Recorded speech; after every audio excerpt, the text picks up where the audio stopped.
only 22 years old, and less than a year into her marriage. High school media specialist and group counselor Pamela Smart was sick of living with her husband, Greg Smart.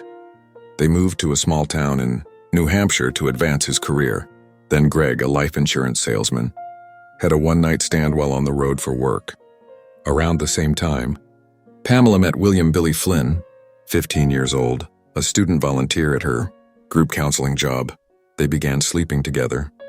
That's when Smart asked William to kill for her, instructing him to make the act look like a home burglary.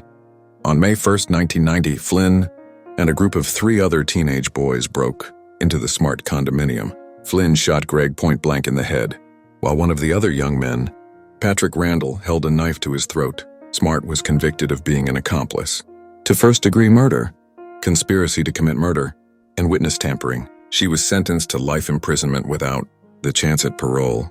The 4 teenagers who committed the murder have since been released.